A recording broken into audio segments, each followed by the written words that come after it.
ನಮಸ್ಕಾರ ಸ್ನೇಹಿತರೆ. ಪ್ರಕೃತಿ ಎಷ್ಟು ಸುಂದರವೋ ಅಷ್ಟೇ ಕ್ರೂರವೂ ಹೌದು. ನಾವು ದಿನನಿತ್ಯ ನೋಡುವ ಪ್ರಕೃತಿಯ ಮಡಿಲಿನಲ್ಲಿ ಎಂತಹ ಘೋರ ಅಪರಾಧಗಳು ಅಡಗಿರುತ್ತವೆ ಎಂಬುದಕ್ಕೆ ಈ ಘಟನೆಯೇ ಸಾಕ್ಷಿ. ಉತ್ತರ ಪ್ರದೇಶದ ಬಹ್ರೈಚ್ ಜಿಲ್ಲೆಯ ಬೌಂಡಿ ಪೊಲೀಸ್ ಠಾಣಾ ವ್ಯಾಪ್ತಿಯಲ್ಲಿ ನಡೆದಿರುವಂಥ ಒಂದು ಘಟನೆ ಇಡೀ ದೇಶವನ್ನೇ ಬೆಚ್ಚಿ ಬೀಳಿಸಿದೆ. ಕೇವಲ 12 ವರ್ಷದ ಒಬ್ಬ ಮುಗ್ಧ ಬಾಲಕ ತಾನು ಮಾಡದ ತಪ್ಪಿಗೆ ಪ್ರಕೃತಿಯ ಕ್ರೂರ ಮೃಗಕ್ಕೆ ಬಲಿಯಾಗಿ ಬಿಟ್ಟಿದ್ದಾನೆ.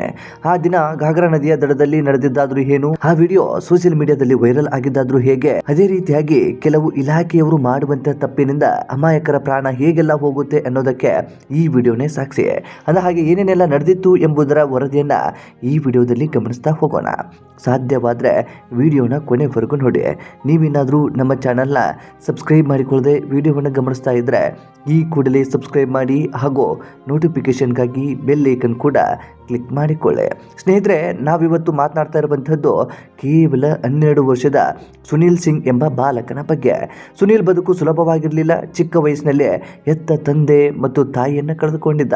ಈ ಅನಾಥ ಬಾಲಕನಿಗೆ ಅಪ್ಪ ಅಮ್ಮನ ನೆರಳಿಲ್ಲದೆ ಇರುವಂಥ ಸಂದರ್ಭದಲ್ಲಿ ಸುನೀಲ್ಗೆ ಆಸರೆಯೇ ಆಗಿದ್ದು ಬಹ್ರೈಚ್ನ ಟಿಕೂರಿ ಗ್ರಾಮದಲ್ಲಿ ಇದ್ದಂತಹ ಆತನ ಮಾವ ವಿಜಯ್ ರಾಜ್ ಸಿಂಗ್ ಅಂತ ಹೇಳಿ. ತಂದೆ ತಾಯಿ ಇಲ್ಲದಿದ್ದರೂ ಸುನೀಲ್ ತುಂಬಾ ಜವಾಬ್ದಾರಿಯುತ ಬಾಲಕನಾಗಿದ್ದ. ಸ್ಥಳೀಯ ಶಾಲೆಯಲ್ಲಿ 6ನೇ ತರಗತಿ ಓದ್ತಾ ಇದ್ದ ಈತನಿಗೆ 3 ಸಹೋದರಿಯರು ಇದ್ರು. ಒಬ್ಬರು ಅಕ್ಕ ಜೊತೆಗೆ 2 ತಂಗಿಯಂದಿರು ಈ ಒಂದು ಯುವಕನಿಗೆ ಇರ್ತಾರೆ. ಇಡೀ ಕುಟುಂಬಕ್ಕೆ ಸುನೀಲ್ ಒಬ್ಬನೇ ಗಂಡು ಮಗನಾಗಿದ್ದ. ಮಾವನ ಕೃಷಿ ಕೆಲಸಕ್ಕೆ ನೆರವಾಗುತ್ತಾ ತಂಗಿಯರ ಜೊತೆಗೆ ಆಟವಾಡ್ತಿದ್ದ ಸುನೀಲ್ ತನ್ನ ಮುಂದಿನ ಬದುಕಿನ ಬಗ್ಗೆ ಎಷ್ಟೋ ಕನಸುಗಳನ್ನ ಕಂಡಿದ್ದ. ಆದರೆ ವಿಧಿಯ ಆಟ ಜೊತೆಗೆ ಅಲ್ಲಿ ಸುಮಾರು 3 ರಿಂದ 4 ಗಂಟೆಗಳ ಕಾಲ ದಿನವಾಗಿತ್ತು. ಮಧ್ಯಾಹ್ನ ಸಸಿಗಳನ್ನು ನಾಟಿ ಮಾಡುವ ಕೆಲಸದಲ್ಲಿ ತೊಡಗಿಕೊಂಡಿದ್ದ. ಸಂಜೆ 6 ಗಂಟೆಯ ಆಸುಪಾಸು ಕೆಲಸ ಮುಗಿಸಿ ಮನೆಗೆ ಹೊರಡಲು ಸಿದ್ಧನಾಗಿದ್ದ. ಗದ್ದೆಯ ಕೆಲಸ ಮುಗಿತಾ ಇದ್ದ ಹಾಗೆ ಸುನೀಲ್ನ ಕೈಕಾಲುಗಳಿಗೆ ಕೆಸರಾಗಿತ್ತು. ಗದ್ದೆಯ ಪಕ್ಕದಲ್ಲೇ ಘಾಗ್ರಾ ನದಿ ಹರಿತಾ ಇತ್ತು.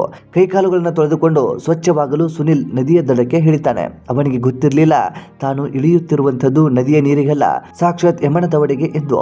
ಸುನೀಲ್ ನೀರಿನಲ್ಲಿ ಕೈಕಾಲು ತೊಳೆಯುತ್ತಿದ್ದಂತೆ ಅಲ್ಲಿಯವರೆಗೆ ನೀರಿನ ಅಡಿಯಲ್ಲಿ ಹೊಂಚು ಹಾಕಿ ಕುಳಿತಿದ್ದ ಬೃಹತ್ ಗಾತ್ರದ ಮೊಸಳೆಯೊಂದು ಮಿಂಚಿನ ವೇಗದಲ್ಲಿ ಜಿಗಿದು ಬರುತ್ತೆ. ಆ ನರಭಕ್ಷಕ ಮೊಸಳೆ ನೇರವಾಗಿ ಸುನೀಲ್ನ ಕಾಲುಗಳನ್ನ ತನ್ನ ಬಲಿಷ್ಠ ದವಡೆಗಳಿಂದ ಕಚ್ಚಿ ಹಿಡಿಯುತ್ತೆ. ಬಾಲಕ ಸುನೀಲ್ ನೋವಿನಿಂದ ಕಿರುಚಾಡಲು ತೊಡಗಿದ ನಂತರ ಇದನ್ನು ಕಂಡ ಆತನ ಮಾವ ಮತ್ತು ಹತ್ತಿರದಲ್ಲಿ ಇದ್ದಂತಹ ಗ್ರಾಮಸ್ಥರು ತಕ್ಷಣವೇ ಬಾಲಕನನ್ನು ರಕ್ಷಿಸೋದಕ್ಕೆ ಓಡಿ ಬರ್ತಾರೆ. ತಮ್ಮ ಕೈಯಲ್ಲಿದ್ದ ಕೋಲುಗಳು, ಬಿದಿರಿನ ಬಡಿಗೆಗಳು ಮತ್ತು ಕಲ್ಲುಗಳನ್ನು ಮೊಸಳೆಯ ಮೇಲೆ ಎಸೆಯಲು ಪ್ರಾರಂಭಿಸ್ತಾರೆ. ಆದರೆ ಆ ಬೃಹತ್ ಮೊಸಳೆ ಅಷ್ಟು ಜನರ ಹೋರಾಟಕ್ಕೂ ಕೂಡ ಮಣಿಯೋದಿಲ್ಲ. ಅಸಹಾಯಕ ಗ್ರಾಮಸ್ಥರು ನೋಡುತ್ತಿದ್ದಂತೆ ಬಾಲಕನನ್ನ ನದಿಯ ಒಳಗಡೆ ಎಳೆದುಕೊಂಡು ಹೋಗಿ ರಪ ರಪ ಅಂತೇಳಿ ನೀರಿಗೆ ಬಡಿಯೋದಕ್ಕೆ ಪ್ರಾರಂಭಿಸಿದೆ. ಆ ಸಂದರ್ಭದಲ್ಲಿ ಈ ಒಂದು ಬಾಲಕ ಕೂಡ ಸಾವನ್ನಪ್ಪಿ ಬಿಟ್ಟಿರ್ತಾನೆ. ಅನೇಕರು ಅನ್ಕೊಂಡಿರ್ತಾರೆ ಆತನ್ನು ಬದುಕಿರ್ತಾನೆ, ಏನಾದರೂ ಮಾಡಿ ಆತನನ್ನ ಬಚಾವ್ ಮಾಡಬೇಕು ಅಂತ ಹೇಳಿ ಹರಸಾಹಸವನ್ನ ಪಡ್ತಾರೆ. ಇದಕ್ಕೆ ಸಂಬಂಧಪಟ್ಟ ಹಾಗೆ ಇಲಾಖೆಗೂ ಕೂಡ ಮಾಹಿತಿಯನ್ನು ಕೊಡ್ತಾರೆ. ಆದರೆ ಅದ್ಯಾವುದೂ ಕೂಡ ಲಾಭವನ್ನ ನೀಡೋದಿಲ್ಲ, ಅದ್ಯಾವುದೂ ಕೂಡ ಪ್ರತಿಫಲವೂ ಕೂಡ ಸಿಗೋದಿಲ್ಲ. ಘಟನೆ ನಡೆದ ತಕ್ಷಣ ಸ್ಥಳೀಯ ಬೌಂಡಿ ಪೊಲೀಸ್ ಠಾಣೆಯ ಮತ್ತು ಅರಣ್ಯ ಇಲಾಖೆಗೆ ಮಾಹಿತಿ ನೀಡುತ್ತಾ ಇದ್ದ ಹಾಗೆ ಗ್ರಾಮಸ್ಥರು ಹಾಗೂ ಅಧಿಕಾರಿಗಳು ಒಟ್ಟಾಗಿ ನದಿಯಲ್ಲಿ ಸುನೀಲ್ಗಾಗಿ ತೀವ್ರ ಹುಡುಕಾಟವನ್ನು ಆರಂಭಿಸ್ತಾರೆ. ಇಡೀ ಗ್ರಾಮವೇ ನದಿಯ ದಡದಲ್ಲಿ ಕಣ್ಣೀರು ಹಾಕುತ್ತಾ ನಿಂತಿತ್ತು.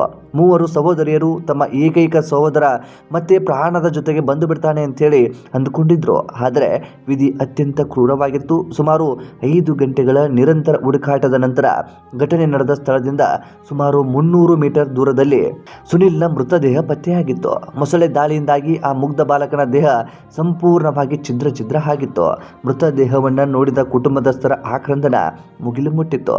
ಎತ್ತವರನ್ನ ಕಳೆದುಕೊಂಡು ಕಷ್ಟದಲ್ಲಿದ್ದ ಆ 3 ಹೆಣ್ಣು ಮಕ್ಕಳಿಗೆ ಈಗ ಆಸರೆಯಾಗಬೇಕಾಗಿದ್ದ ಒಬ್ಬ ಸಹೋದರನು ಕೂಡ ಅವರನ್ನು ಅಗಲಿಬಿಟ್ಟಿದ್ದಾನೆ. ಇತ್ತ ತಂದೆ ತಾಯಿಯೂ ಕೂಡ ಸಾವನ್ನಪ್ಪಿದ್ದಾರೆ. ಜೊತೆಗೆ ನಮಗೆ ಮುಂದಿನ ದಿನದಲ್ಲಿ ಸಹಾಯ ಮಾಡ್ತಾನೆ ಅಥವಾ ನಮಗೆ ಆಶ್ರಯವಾಗಿರ್ತಾನೆ ಅನ್ನುವಂಥ ಸಹೋದರನ್ನು ಕೂಡ ಕಳೆದುಕೊಂಡಿದ್ದಾರೆ. ಆ ಹೆಣ್ಣು ಮಕ್ಕಳ ಕಷ್ಟ ಬೇರೆ ಯಾವ ಹೆಣ್ಣು ಮಕ್ಕಳಿಗೂ ಕೂಡ ಬೇಡ ಅನಿಸಿಬಿಡುತ್ತೆ. ಈ ದುರಂತದ ನಂತರ SDM ಪ್ರಕಾಶ್ ಸಿಂಗ್ ಅವರು ಮೃತರ ಕುಟುಂಬಕ್ಕೆ ಸರ್ಕಾರದ ವತಿಯಿಂದ 4 ಲಕ್ಷ ರೂಪಾಯಿಗಳ ಆರ್ಥಿಕ ಪರಿಹಾರ ಘೋಷಣೆ ಮಾಡಿದ್ದಾರೆ. ಸ್ನೇಹಿತರೆ, ಹಣ ಬರುತ್ತೆ ಹೋಗುತ್ತೆ, ಆದರೆ ಕಳೆದು ಹೋಗಿರುವಂತಹ ಜೀವವನ್ನ ಮತ್ತೆ ಯಾರು ಕೂಡ ತರೋದಕ್ಕೆ ಸಾಧ್ಯ ಇಲ್ಲ. ಬಹ್ರೈಚ್ ಜಿಲ್ಲೆಯು ಕಟರ್ನಿಯಾ ಘಾಟ್ ವನ್ಯಜೀವಿ ಅಭಯಾರಣ್ಯಕ್ಕೆ ತುಂಬಾ ಹತ್ತಿರವಿದೆ. ಇಲ್ಲಿನ ಘಾಗ್ರಾ ಮತ್ತು ಸರ್ಯಾ ನದಿಗಳಲ್ಲಿ 100 ಮೊಸಳೆಗಳಿವೆ. ಈ ಹಿಂದೆಯೂ ಕೂಡ ಇಂಥದ್ದು ಹಲವು ಘಟನೆಗಳು ಕೂಡ ನಡೆದಿವೆ. ಇದರ ಬಗ್ಗೆ ಎಚ್ಚೆತ್ತುಕೊಳ್ಳದೆ ಇರುವಂತಹ ಅಲ್ಲಿಯ ಅಧಿಕಾರಿಗಳ ಒಂದು ನಿರ್ಲಕ್ಷ್ಯತನದಿಂದಾಗಿ ಈ ರೀತಿಯಾದಂತಹ ಒಂದು ಘಟನೆ ನಡೆದು ಹೋಗಿದೆ ಅಂತ ಹೇಳಿದ್ರು ಕೂಡ ತಪ್ಪಾಗ್ಲಿಕ್ಕಿಲ್ಲ. ಅಮಾಯಕ ಮಗು ಏನೋ ಒಂದು ಕನಸುಗಳ ಕನಸುಗಳನ್ನು ಕಟ್ಟಿಕೊಂಡು ಅಥವಾ ಏನೋ ಒಂದು ಭರವಸೆಗಳನ್ನು ಇಟ್ಟುಕೊಂಡು ತನ್ನ ಜೀವನವನ್ನು ರೂಪಿಸ್ಕೊಳ್ತಾ ಇದ್ದಂಥ ಮಗು, ತಂದೆ ತಾಯಿ ಇಲ್ಲದಂಥ ಮಗುವಿಗೆ ಆಶ್ರಯವಾಗಿದ್ದಂಥ ಮಾವನಿಗೂ ಕೂಡ ಇದೀಗ ಸಂಕಟ ಎದುರಾಗಿ ಬಿಟ್ಟಿದೆ. ಸ್ನೇಹಿತರೆ, ಸಮಾಜನೇ ಹಾಗೆ ಹೇಗೆ ಬೇಕೋ ಹಾಗೆ ಮಾತನಾಡುತ್ತೆ. ತಮಗೆ ಹೇಗೆ ಅನುಕೂಲ ಆಗುತ್ತೋ ಆ ರೀತಿಯಲ್ಲಿ ಮಾತುಗಳನ್ನು, ಆ ರೀತಿಯಲ್ಲಿ ಕಥೆಗಳನ್ನು ಕಟ್ಟಿಕೊಳ್ಳೋದಕ್ಕೆ ಪ್ರಾರಂಭಿಸುತ್ತೆ. ಇದೀಗ ಮಾವನಿಗೂ ಕೂಡ ಆ ಸಂಕಟ ಎದುರಾಗಿ ಬಿಟ್ಟಿದೆ. ತನ್ನ ಮಕ್ಕಳನ್ನ ಮನೆಯಲ್ಲಿ ಇಟ್ಟು ಬಿಟ್ಟ, ಈ ಒಂದು ಅಳಿಯನನ್ನ ಕರೆದುಕೊಂಡು ಬಂದು ಬಿಟ್ಟ, ಈ ರೀತಿಯಾಗಿ ದುರಂತದಲ್ಲಿ ಅಳಿಯ ಸಾವನ್ನಪ್ಪಿ ಬಿಟ್ಟ ಅನ್ನುವಂಥ ಮಾತುಗಳು ಕೂಡ ಆತನ ಮಾವನಿಗೂ ಕೂಡ ಕೇಳ್ತಾ ಇದ್ದಾವಂತೆ. ಈ ಕುರಿತಾಗಿ ಆತನು ಕೂಡ ಒಂದಿಷ್ಟು ನೋವನ್ನು ಕೂಡ ವ್ಯಕ್ತಪಡಿಸಿದ್ದಾನೆ. ಯಾರು ಕೂಡ ಹುಯ್ಯೆ ಮಾಡಿಕೊಳ್ಳೋದಕ್ಕೆ ಸಾಧ್ಯವೇ ಇಲ್ಲ. ಸ್ನೇಹಿತರೆ, ಇದರಿಂದ ನಾವೆಲ್ಲರೂ ಕೂಡ ಅರ್ಥ ಮಾಡಿಕೊಳ್ಬೇಕಾಗಿರುವಂಥದ್ದು, ವಿಶೇಷವಾಗಿ ನದಿಯ ತೀರದಲ್ಲಿ ವಾಸ ಮಾಡ್ತಾ ಇದ್ದಂಥವರು, ಜೊತೆಗೆ ನದಿಗೆ ಪ್ರವಾಸಕ್ಕೋ ಇನ್ನೇನಕ್ಕೋ ಹೋಗ್ತಾ ಇದ್ದಂಥವರು ಎಲ್ಲರೂ ಕೂಡ ಗಮನಿಸಲೇಬೇಕಾದಂಥ ವಿಚಾರ ಏನು ಅಥವಾ ಅರ್ಥ ಮಾಡಿಕೊಳ್ಬೇಕಾಗಿರುವಂಥದ್ದು ಏನು ಅಂತಂದರೆ, ನದಿಯ ಭಾಗಕ್ಕೆ ಹೋದಂತಹ ಸಂದರ್ಭದಲ್ಲಿ ಎಚ್ಚೆತ್ತುಕೊಳ್ಳಿ. ಏನೂ ಇಲ್ಲ, ಏನೂ ಆಗೋದಿಲ್ಲ ಅಂತೇಳಿ ಏನಾದರೂ ಅಂದುಕೊಂಡು ಬಿಟ್ಟರೆ ಮನುಷ್ಯ ಎಷ್ಟು ಎಚ್ಚರಿಕೆಯಿಂದ ಇರ್ತಾನೆ ಅಂದರೂ ಕೂಡ ಅದ್ಯಾವುದೂ ಕೂಡ ನಾವು ಅಂದುಕೊಂಡ ಹಾಗೆ ಇರೋದಿಲ್ಲ. ಯಾವ ಸಂದರ್ಭದಲ್ಲಿ ಏನು ಬೇಕಾದರೂ ಆಗಬಹುದು.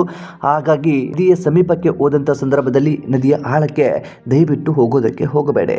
ಏನು ಬೇಕಾದರೂ ನಡೆಯುವಂಥ ಸಾಧ್ಯತೆ ಇರುತ್ತೆ. ಇನ್ನು ಈ ಒಂದು ಪ್ರಕರಣಕ್ಕೆ ಸಂಬಂಧಪಟ್ಟ ಹಾಗೆ ಮೊಸಳೆಯನ್ನು ಗ್ರಾಮಸ್ಥರು ಮತ್ತು ಅರಣ್ಯ ಇಲಾಖೆಯವರು ಎಲ್ಲರೂ ಕೂಡ ಸೇರಿ ಆ ಒಂದು ಮೊಸಳೆಯನ್ನು ಕೂಡ ಹಿಡಿದುಕೊಂಡಿದ್ದಾರೆ. ಇದೀಗ ಮೊಸಳೆಯನ್ನು ಹಿಡಿಯುವಂಥ ಪ್ರೊಸೀಜರ್ ಅದೆಲ್ಲವೂ ಕೂಡ ಆಗಿರುವಂಥದ್ದು. ಸಹಜವಾಗಿ ಈ ರೀತಿಯಾಗಿ ಒಂದು ದುರ್ಘಟನೆ ನಡೆದ ಬಳಿಕವೇ ಇಲಾಖೆಗಳು ಎಚ್ಚೆತ್ತುಕೊಳ್ಳುವಂಥದ್ದು ಸರ್ವೇ ಸಾಮಾನ್ಯವಾಗಿ ಬಿಟ್ಟಿದೆ. ಸ್ನೇಹಿತರೆ, ಈ ಒಂದು ದುರಂತದ ಕುರಿತಾಗಿ ನಿಮ್ಮ ಅನಿಸಿಕೆ ಏನು ಎಂಬುದನ್ನು ಕಾಮೆಂಟ್ ಬಾಕ್ಸಲ್ಲಿ ಮೆನ್ಷನ್ ಮಾಡಿ. ಸಾಧ್ಯವಾದರೆ ಈ ವಿಡಿಯೋನ ನಿಮ್ಮ ಫ್ರೆಂಡ್ಸ್ ಹಾಗೂ ಫ್ಯಾಮಿಲಿಗೂ ಕೂಡ ಶೇರ್ ಮಾಡಿ. ಮತ್ತೆ ಮತ್ತೊಂದು ವರದಿಯೊಂದಿಗೆ ಸಿಗೋಣ. ನಮಸ್ಕಾರ.